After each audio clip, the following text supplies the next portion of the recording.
नमस्ते। मैं प्राध्यापक शिरीष कुलकर्णी बड़ौदा की महाराजा सयाजीराव यूनिवर्सिटी में प्राध्यापक रहा। बाद में विद्यानगर की सरदार पटेल यूनिवर्सिटी में कुलपति रहा। आज मैं ऊर्जा के बारे में बात कर रहा हूँ।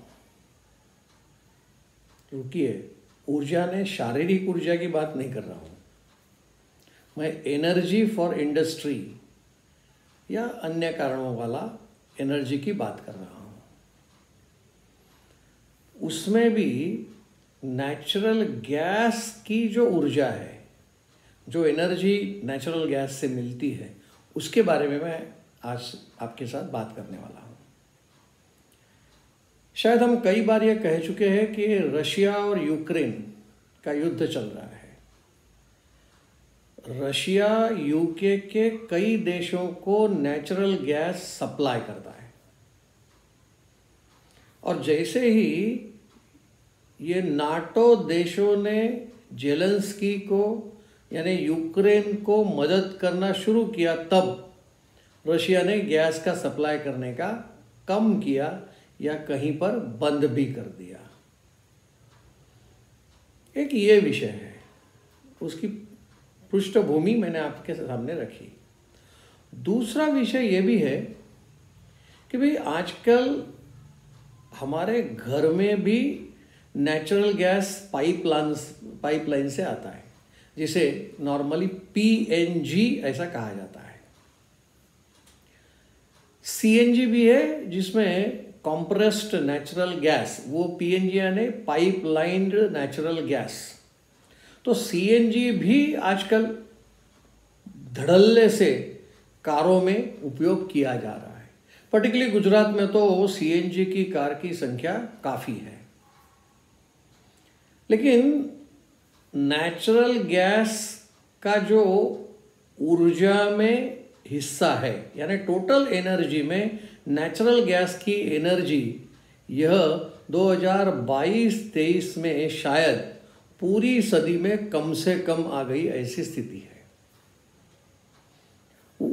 उसके ऊपर जाने से पहले मैं कुछ बात आपसे करना चाहता हूं कि भाई हमें एनर्जी यानी ऊर्जा कोयले से भी आती है।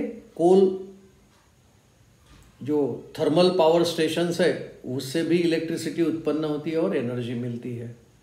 वैसे ऑयल का भी है। ऑयल के द्वारा भी जैसे डीजल का उपयोग होता है या अन्य तेल के द्वारा भी एनर्जी हमें मिलती है, वो भी है। वैसे देखा जाए तो नेचुरल गैस की भी एनर्जी है, रिन्यूएबल एनर्जी में भी है। आपने शायद देखा होगा कहीं दरिया किनारे या हिल स्टेशन ऊपर पंखे घूमते रहते हैं, वो भी एक रिन्यूएबल एनर्जी का हिस्सा है। बायोफ्यूल का भी है। ये सारी एनर्जी के स्रोत है जहाँ से हमें एनर्जी मिलती है। लेकिन क्या है उनका प्रोपोर्शन? कोयले से जो हमें थर्मल पावर से जो एनर्जी मिलता है वो करीब 46% है। ऑयल के द्वारा जो एनर्जी मिलती है वो 24% है। और नेचुरल गैस 2001 में या 2000 से लेकर 2001 में वो करीब 6% था, जो घटकर सिर्फ 5% हो गया। यानी गत सदी में सबसे कम नेचुरल गैस की एनर्जी का उपयोग हम कर रहे हैं। वैसे बायोफ्यूल भी है, वो भी 2% के पास है, अन्य 5-1% के पास है। यानी इतने सारे हमारे पास एनर्जी के स्रोत है जो सालों से मिल रहे हैं और हम उसका उपयोग कर रहे हैं। लेकिन जैसे मैंने कहा कि भाई नेचुरल गैस यानी सोर्स फॉर द एनर्जी वो कम हुआ है, लेकिन इंडस्ट्री में जितना भी आ रहा है, टोटल इंडस्ट्री में सबसे ज़्यादा नेचुरल गैस का उपयोग होने लगा। सबसे ज़्यादा नहीं, यानी ज़्यादा उपयोग हो रहा है। जैसे उद्योगों में हम ट्रांसपोर्ट इंडस्ट्री कहें, शायद ट्रक जा रहे होंगे, बसेस जा रही होंगी, तो उसमें जो नेचुरल गैस 2010-11 में 70% नेचुरल गैस का उपयोग होता था, वो घटा, ट्रांसपोर्ट में घटा। 2022-23 में वो सिर्फ 46% रह गया। लेकिन इंडस्ट्री यानी मैन्युफैक्चरिंग प्रोडक्शन उसमें शायद 2010-11 में 16% था, अभी वो 2022-23 में बढ़कर 35% हो गया है। वैसे घर में भी आजकल नेचुरल गैस आता है, पीएनजी पाइपलाइन्ड नेचुरल गैस, तो उसकी भी खपत है करीब 4% ये आ रहा है।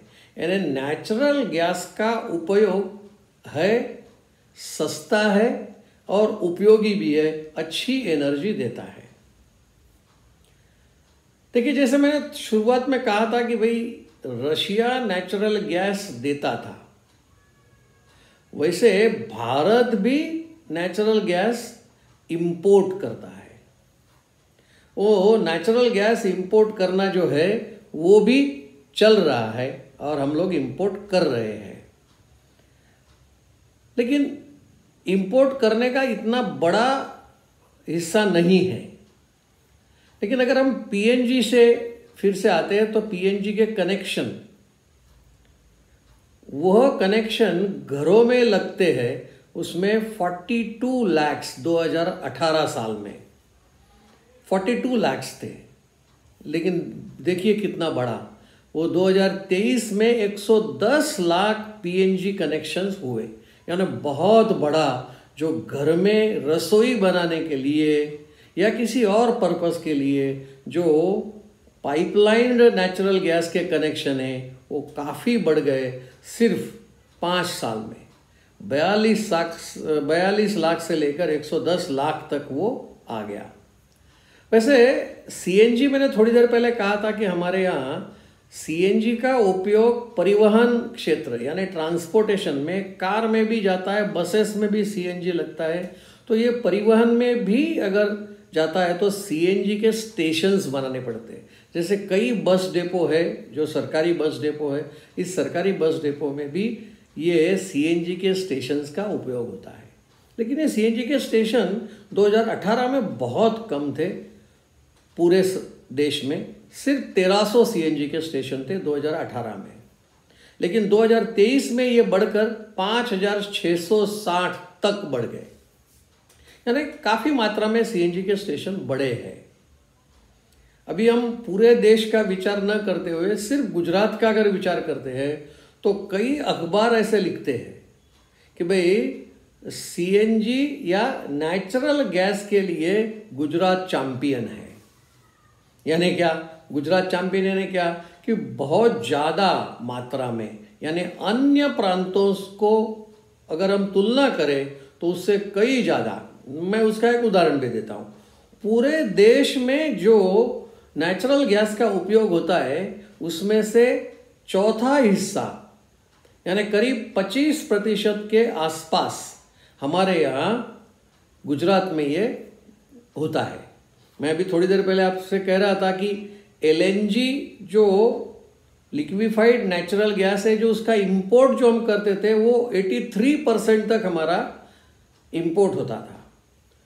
पीएनजी जो है वो कनेक्शंस के बारे में हम देखें तो इस देश में गुजरात में सबसे ज़्यादा यानी 24 पॉइंट समथिंग यानी करीब 25% के आसपास ये हमारे पीएनजी के कनेक्शन हैं, जो पूरे भारत में इतने नहीं हैं। अगर हम कहें तो गुजरात में 24%, मैंने कहा यूपी में 17% है, महाराष्ट्र में 13% कनेक्शन है। यानी पूरे देश का अगर हम 100 गिने तो उसमें से महाराष्ट्र में नेचुरल गैस में सिर्फ 13% है, राजस्थान में 6% है, तमिलनाडु में 4% है, आसाम में 4% है, एमपी में भी 3.85% पीएनजी के कनेक्शन है।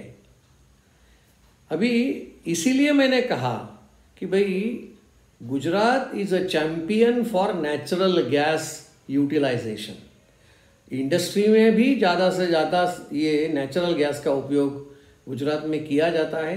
भारत में तो ये और बढ़ना चाहिए ऐसा मुझे लगता है, क्योंकि वो सस्ते में सस्ता अगर है तो नेचुरल गैस है। हम देखते हैं शायद कि जैसे ही सीएनजी की कार का हम उपयोग करते हैं और पेट्रोल की कार हम उपयोग करते हैं तो सीएनजी का हमें शायद आधा ही खर्चा देना पड़ता है, उतने में ये हमारा काम पूरा हो जाता है। इस प्रकार से नेचुरल गैस का उपयोग गुजरात में बढ़ रहा है, वैसे अन्य राज्यों में भी बढ़ना चाहिए, ऐसा मुझे लगता है। पीएनजी के जो कनेक्शन डोमेस्टिक है वो गुजरात में 26% है और सीएनजी के स्टेशन गुजरात में 14% है पूरे देश के तुलना में। इस प्रकार से नेचुरल गैस के बारे में आज मैंने आपसे बात की। यहीं पर मेरी वाणी को मैं विराम देता हूँ। आभार।